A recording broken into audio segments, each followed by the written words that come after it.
Good morning, and good morning again. Happy Saturday to you. Listen, my friends, if you can hear me, what it simply says that you have overcome and you are a survivor once again. If you're joining us by way of Facebook Live, let me say good morning to you on this fine Saturday. Maybe you're joining us by way of a YouTube today as well. And we certainly want to give a shout out to you as well for those that may be joining via YouTube. Maybe even through the landline. We have three options that we can connect with you. And so, by whatever means you've joined us today, we want to say thank you. It is another day that the Lord has made, and I am too delighted to be able to give thanks to God because when I consider the alternative, it could have been the other way on this Saturday morning. So let's just start this day off with a big gratification. Thank you, Father, for another day that we've never seen before. And I got some news for you. When this day closes, you will never see this day again. And so let's get at it today. Let's do our very best to make the best of this day. It's a gift from God. And how we make it will be our present back to Him. And so I want to say thank you. Listen, I want to get right into our session today. Boy, do we have something to talk to you about today. Little controversial, but hey, what would life be if everything was straight and no crooks or no curves, right? And so I want to show you how you can join every Saturday, first and foremost. Maybe you're here today and you say, I want to give someone else an opportunity to join in on this conversation today. You can have them join our YouTube channel. That's Dr. K.L. Williams Space Ministry, or you can have them join us on our Facebook live handle, Dr. K.L. Williams Space Ministry, and then you see the landline at the bottom. I want to invite you to continue.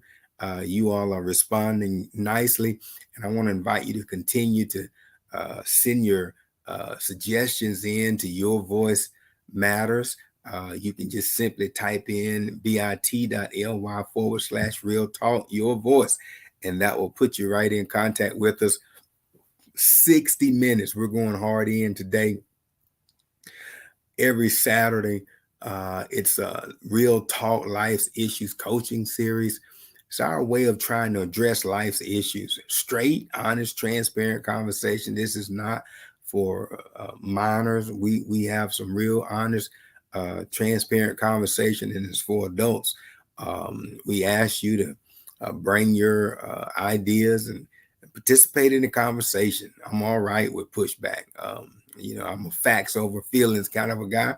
And so if you're going to have that, bring the facts back at me, and we'll debate them with a smile on our faces.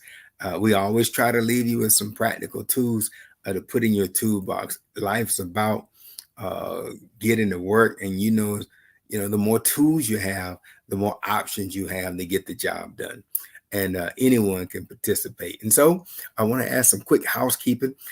When you go and you say good morning, just type it in the chat. Hello, good morning, amen, whatever you like. Just let me know that you're there, and we'll give you a shout out. Good morning, Sister Ethel Fredericks, all the way in the Virginia area today. Oh my gosh, what a blessing it is to see you tune in with us today. And Mr. Flanagan, what can I say? Thank you for being in the pews with us today. We want to make it well worth hanging out. I want to promise you today, we're going in on a very controversial subject, and I want you to get your paper and your pens. Look, engage me in the chat, and let's get at it for just a little while today. We're talking today. I'm going to get that title run across the bottom because I want you to know throughout this session that we're going to be engaging something that I feel is very much needing to be talked about, and it is Black men are viewed as animals. Let me tell you something. It's a topic that needs to be talked about because it's playing out in politics, it's playing out in the criminal justice system, it's playing out in the legal system as well.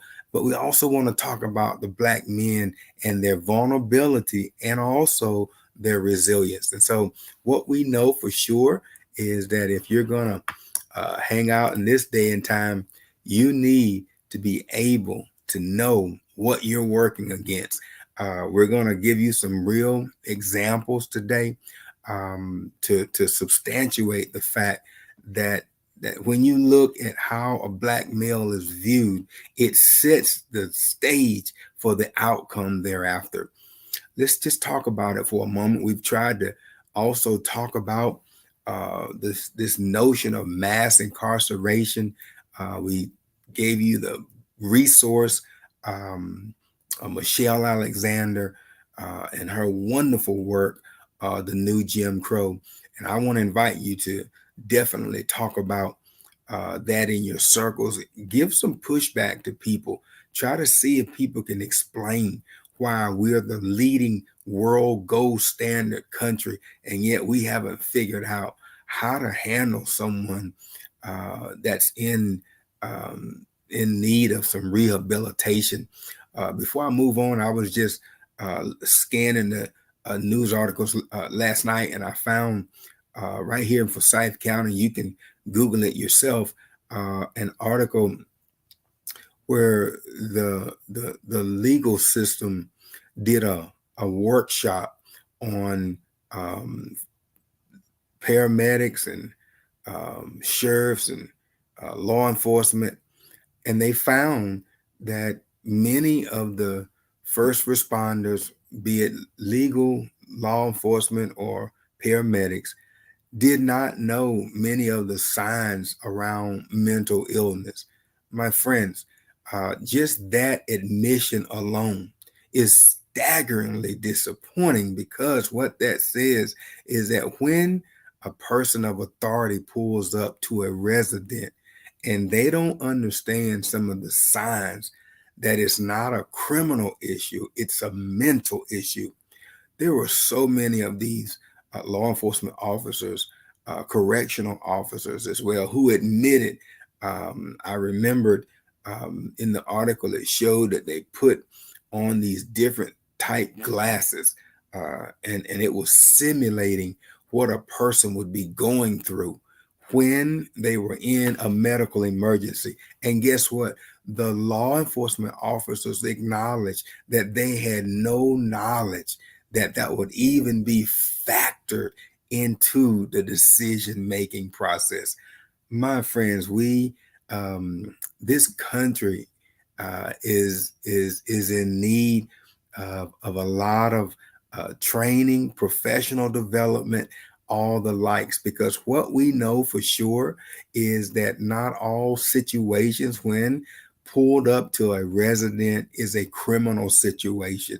And wouldn't it be good to know that the first responder is armed with enough information to not turn that into a fatal situation, because they don't understand it's not a criminal situation, it's a mental situation. And when you look at the staggering facts, there is an uptick of Black men and mental illness. And so, what does that say around the whole notion of a pull up? I'm telling you, um, we're in need of some conversation. And so, when a person pulls up, this is what I wanted to talk about for a little while today, and I want to have some just honest, transparent conversation. And that is this notion that how you depict a person has everything to do with how you respond to them. Can I talk just for a moment? Um, I remember this just case after case. You remember the young man that was bargaining for uh, some counterfeit $20 bill, and they pulled up on him. He was trying to buy a little bit. My understanding, some cigarettes or something, but the officer said that he looked like an animal, and he was acting like someone that was out of his mind. And so they use that as the premise, my friends, to defend their actions. That the moment you dehumanize a person, oh, I'm already into our session today. The very fact that you can try to dehumanize a person and then somehow or another that plays into the legal system, which gives justification for now trying to bring this person under your subjection. And I want to talk about this today just for a little while, unapologetically. Put your comments in the chat and let's just have a conversation about it. Listen, the fact that American Black men have historically been depicted as violent, let me tell you something. It's been a long standing political posture. The moment that you dehumanize an individual, it gives justification for the what we call the recourse. And so when you look at history, that the white male demonized the black male as this violent individual which harmed or would harm their white uh, women. And so that all throughout slavery, even the depiction of a black male was that he was violent and that he was dangerous. Even many articles use the vernacular that he was demonized, looked like he was demon possessed. My friends, it's all in the imagery, because the more you paint the dismal picture of a particular individual, the more justification you're trying to build within yourself and in your circle around your justification of that individual. And there are many times what happens when you create that, it creates this racist fear that has resulted, means they're actually constantly and deeply at risk. And I'll go a step further and make them fragile. Can you just allow me to unpack that for a moment? So, the more you paint this black male as violent, as this demon possessed person, as this person who is dangerous, listen, it further empowers this racist fear that many times history has taught us. It puts the black male deeply at risk and also makes the black male fragile. For example, I cannot tell you the number of times over and over and over again when you have these black male shootings, the rhetoric comes up out of the media is here are these angry black males again. My friend, the very fact that you want to voice your opinion, you want to be heard, does not make you a violent, dangerous, demonic, or even at risk of harming someone. And it's been a long standing posture that I find over and over and over when you start having these shootings and people want to try to speak out. Um, we're going to talk about it in just a second, but what venue do you have if you can't use your voice? Well, Martin Luther King says that the riots, hear me when I say, is the language of the oppressed. That sometimes the only way to get your voice heard, according to Martin Luther King, sometimes you have to engage in riots because it is the language of the oppressed.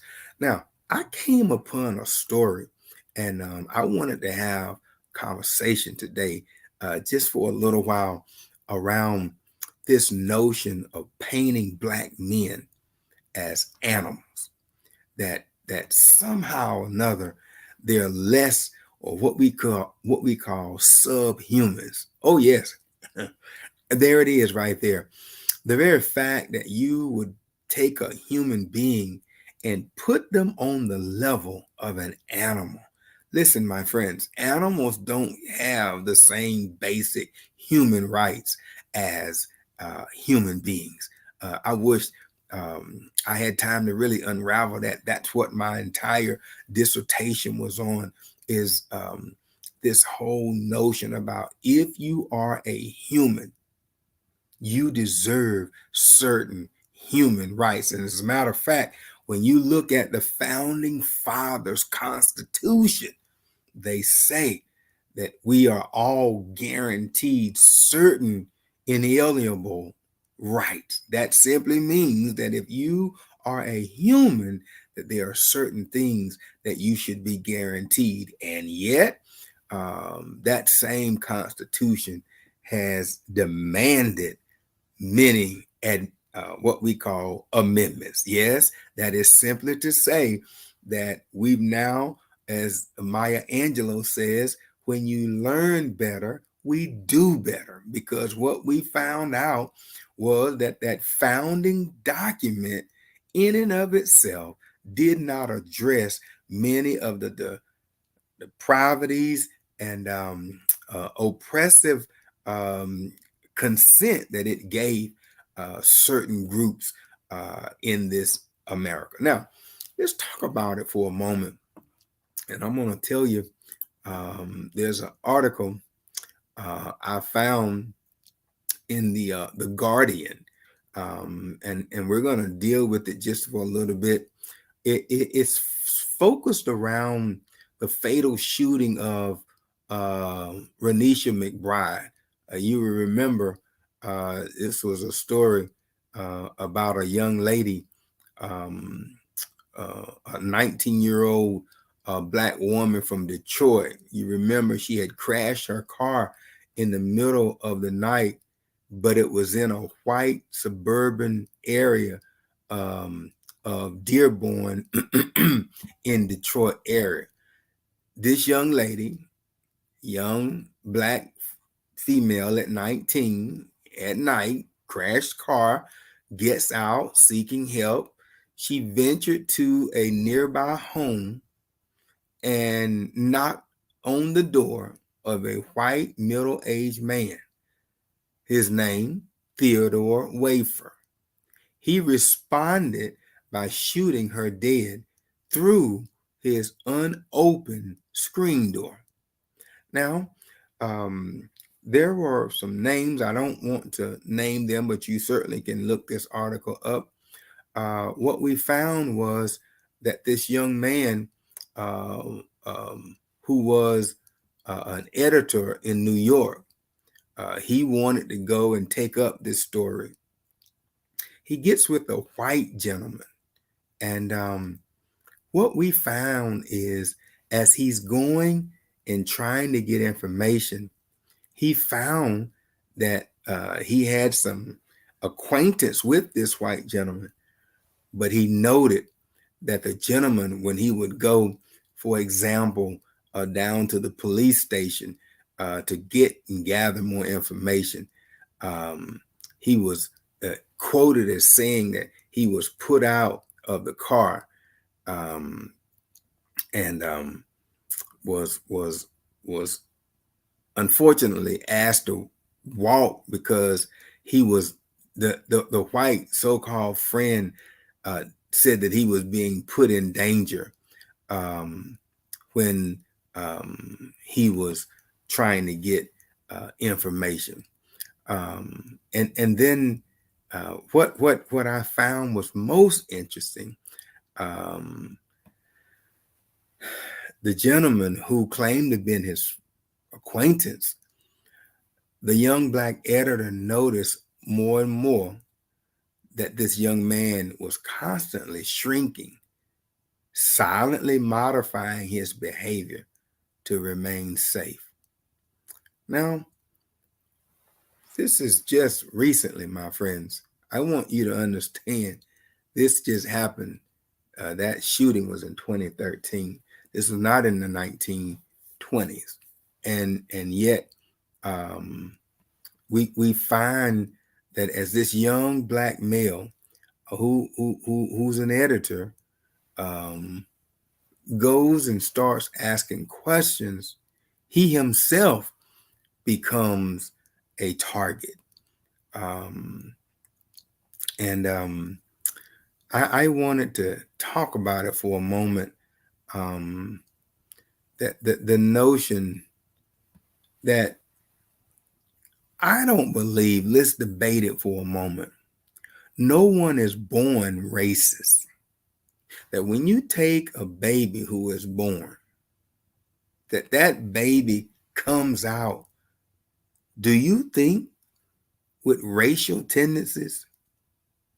Or do you employ the school of thought that racism is taught and it should be untaught?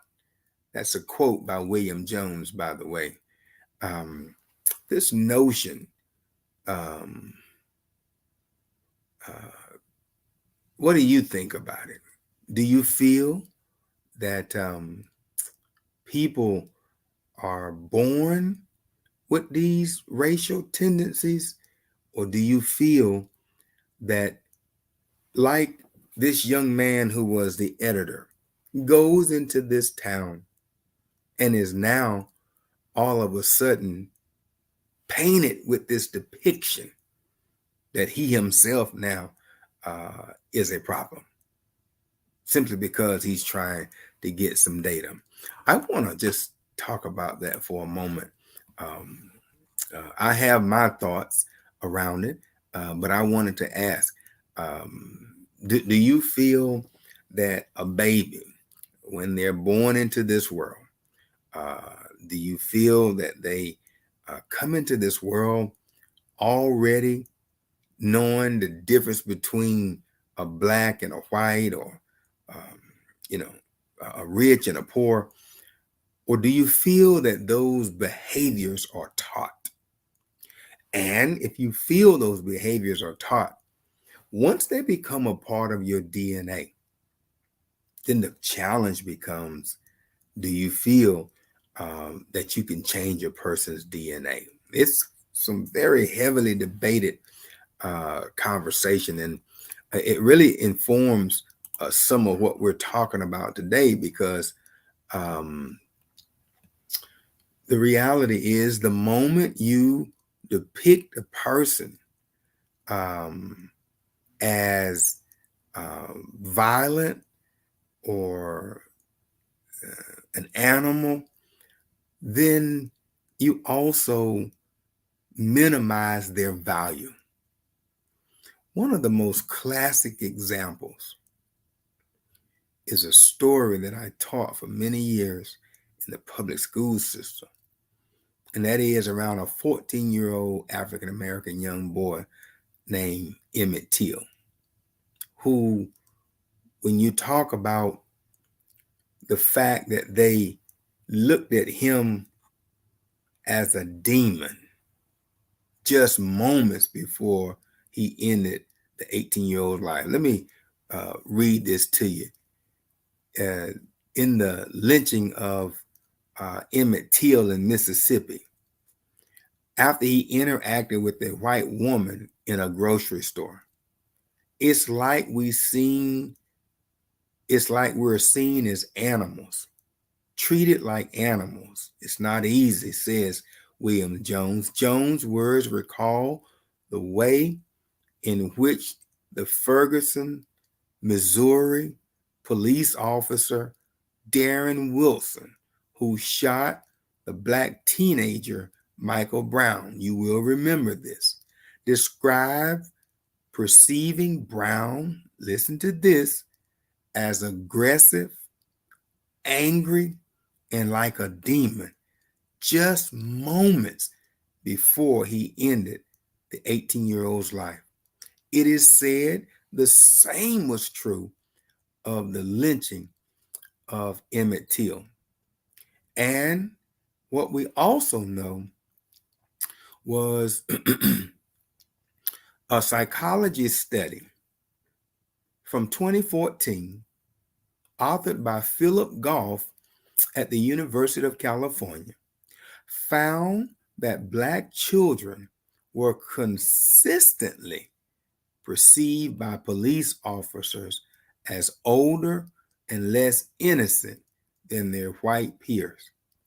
Now, that's problematic because we found evidence, he says, that overestimating age and culpability based on racial differences was linked to dehumanizing stereotypes in the research article. And when I'm telling you stereotypes, that is simply to say that you look at an individual and you make determinations about that individual that are unfounded. These stereotypes always undermine the experience of an individual or of one in a group. So, what we know is that there is this common thread of a theme. As Black men, we're always viewed as angry, aggressive, and demon like. So, when that is the premise, somehow or another, it gives you a basis to make some unfounded and unjustifiable decisions. The reluctance to view Black men as being fragile is something that has been projected on African American men through stereotyping and prejudice.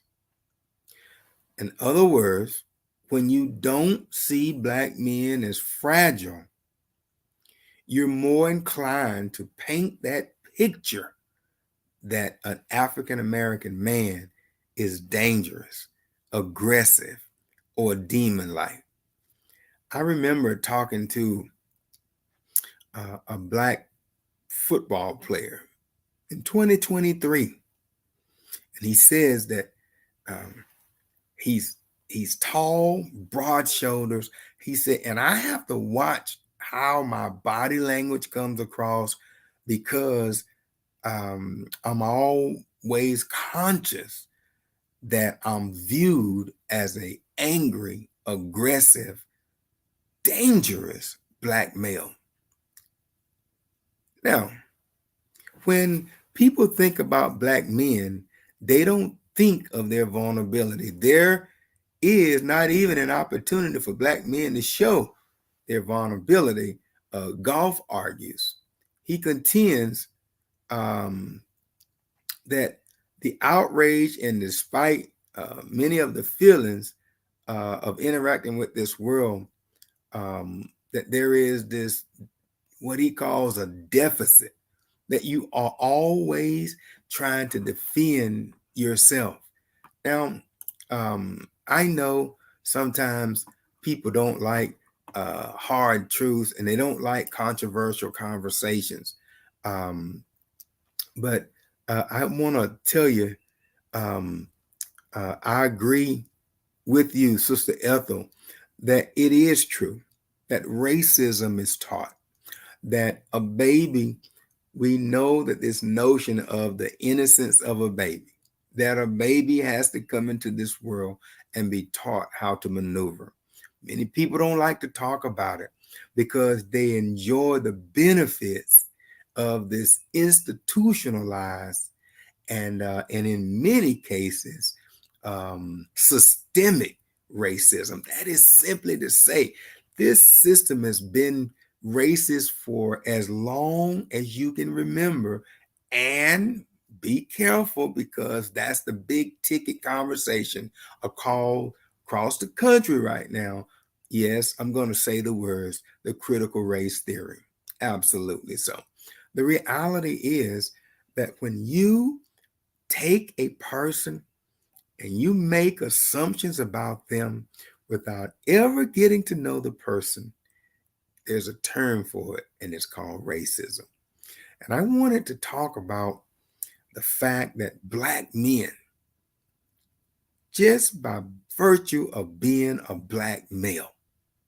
There is this lingering stigma that even if you're successful, listen to this NFL player who says that this just happened about a month and a half ago, that he has to walk around in this United States of America with this guarded mindset that he has to watch the way his body language is. He has to watch the words that he uses. He even has to watch his mannerisms. And he says that the reality is that one miscalculation could land him in some places that he don't want to be. And I want to talk, I want to encourage somebody that in this day and time, you can't walk around like it doesn't exist. Let me tell you why. Because you do want to go out that door in the morning and you want to come back home. And what a world we live in when you have to tell your black sons, your black brothers, your black father, listen, your black cousins, listen, don't be out here trying to be a macho guy if you get pulled over. I'm telling you right now that there is a crisis in our country. It's undisputable. We have documentation. Um, yes, I agree. It's called the talk, Mr. Flanagan. You're exactly right. And if I had a son, I'd have to give him the talk, right? I give myself the talk because I've had encounters myself with as good of a life as I've been afforded. It doesn't exempt me or you from being exposed to the racism that exists. Um, I remember being at an establishment, I won't call the name, very much lily white. And I was there conducting some business, and I had to go on the elevator to about the eighth or the ninth floor. When I get in the elevator, um, the door opens, and there's a lady, white lady, in the elevator already. And there's nobody in there but she and I. I want you to understand something, that I pushed the button to go on up to the eighth floor. And there was no words, no anything. She didn't say anything to me, and I didn't say anything to her. And I saw the lady grab her purse and bring it closer to her. The term is called purse clutching. And I thought within myself, um, here I am. Um, the good Lord has been good to me. I have a very established lifestyle. And yet, in that moment, it was as if the lady was saying she felt threatened. Oh my goodness. Um, uh, Not to mention a pastor, not to mention I'm a very accomplished black male. But in her mind, somehow or another, something triggered with her that she felt like she had to clutch her purse. Um, I ultimately ended up going to the eighth floor. She was actually going up higher, and I said on the way out, "May God bless you." My friends, it doesn't matter. Time and time again, um, the classic stories where the black brother from Harvard was his son. You do recall the story. The police came to question him. And my friends, it doesn't matter on what status you are. Okay. Be clear about one thing, that the moment you're classified or they're able, they being people who are trying to dehumanize you. I want to be clear about the they I'm talking about. these people who seek to take your basic human rights away, because you do understand the moment they can dehumanize you, your basic human rights are set aside. And that should not be, right? The whole notion, I can give you example after example after example.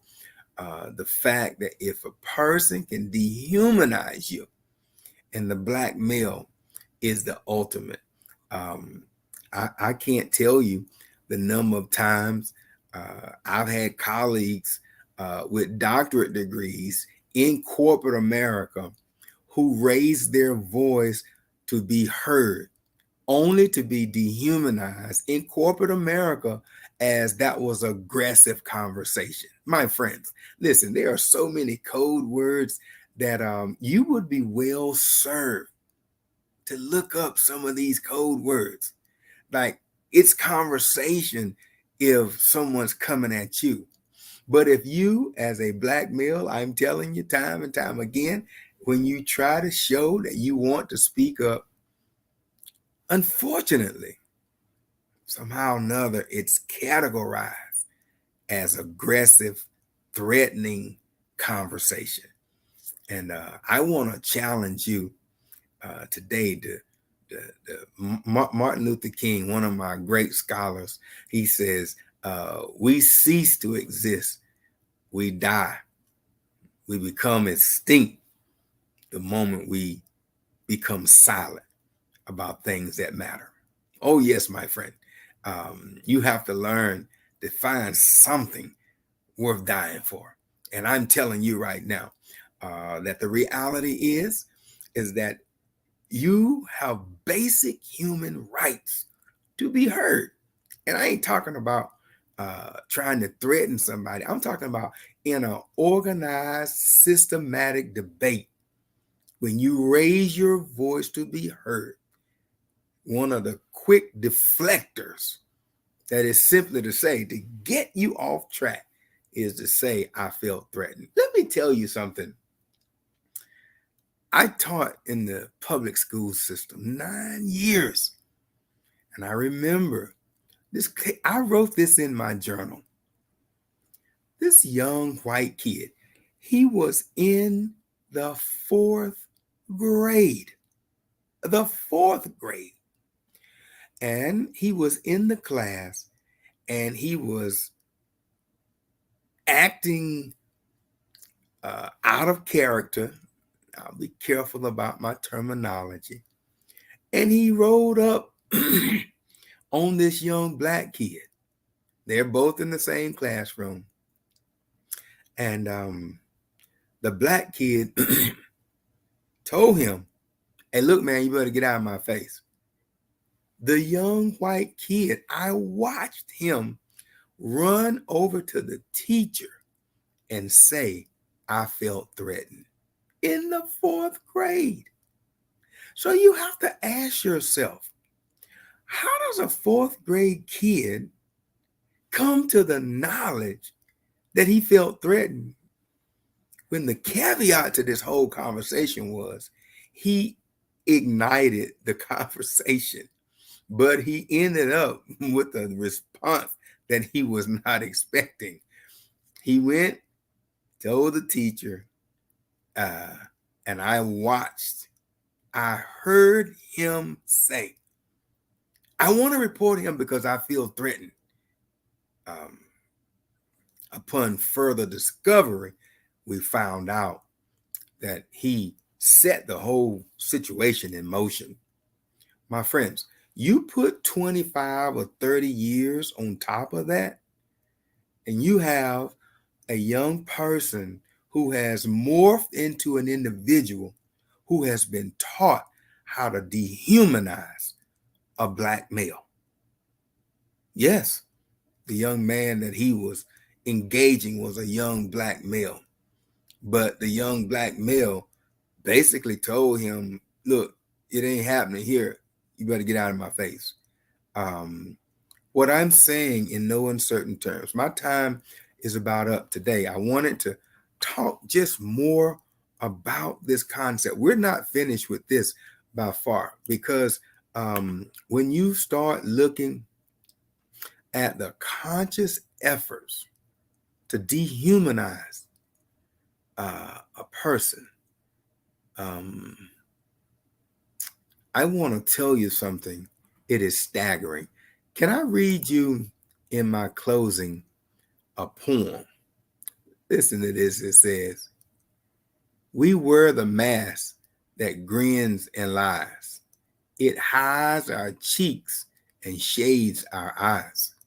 This debt we pay to human guile will, with torn and bleeding hearts, we smile. A mouth with myriad subtleties. Why shouldn't the world be overwise in counting all our tears and sighs? Nay, let them only see us while we wear the mask. We smile, but, O great Christ, our cries to thee from tortured souls arise. We sing, but oh, the clay is vile beneath our feet and long the mile. But let the world dream otherwise. We wear the mask." This is a poem by Paul Lawrence. And I wanted to talk just in my closing today that we cannot be silent about things that matter. We're going to dig a little bit deeper into this. The notion that when you paint a black male as angry, aggressive, violent, and dangerous, that it is an attempt to take away their basic human rights. But let me close my session on today that if we believe in the Constitution of the United States of America, every human being is guaranteed certain inalienable rights. That means there are rights that you cannot be separated from. I want to tell you in my closing, learn to speak up on things that matter. Because if we don't speak up, we cease to live and we begin to die the moment that we be silent about things that matter. I close my session today. I thank you, Mr. Flanagan. I agree. Now more than ever, we cannot be silent about things that matter. Absolutely. We're at a crossroad in our country. There's so many things that are changing. The demographics of our country is changing. Listen, you don't have to agree. All you have to do is just go to the census, and you will find real fast that the demographics of America is changing than what it was 100 years ago. And I want to tell you something. Change happens. It happens with us a lot better, but it can also happen without us. Can I tell you something? We all deserve basic human rights.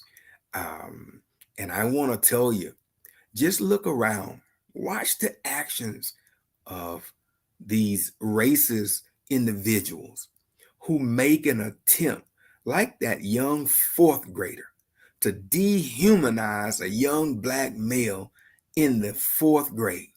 The very fact that he said he felt threatened. Really? I want to say to you today, just look around. You don't have to take my word for it. This world is changing. The demographics is changing. What that means is that more and more of people of color, whether it's Asians, Latinos, Native Americans, it doesn't matter. The demographics of America is changing. And as I say in the faith community, you show me an individual that won't change, and I'll show you an individual that it is impossible for them to grow. Change is a part of growth. And I'm happy to be able to say that the good Lord has brought me to a place that I can speak up and speak out.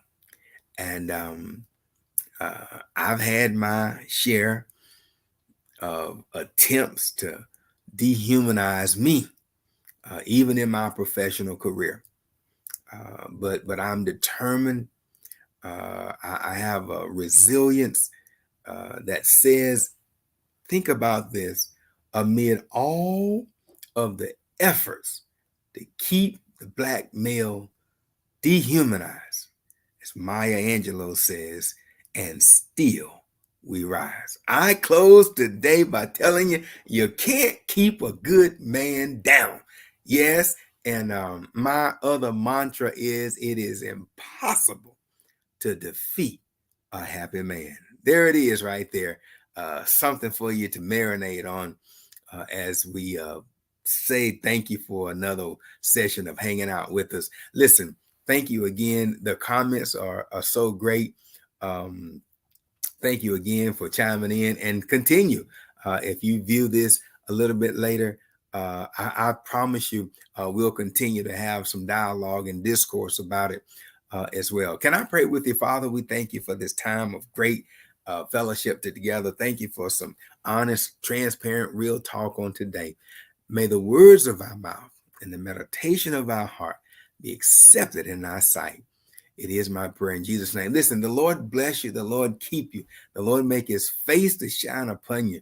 May God be gracious unto you, and may he give you peace until we meet again. God bless you now.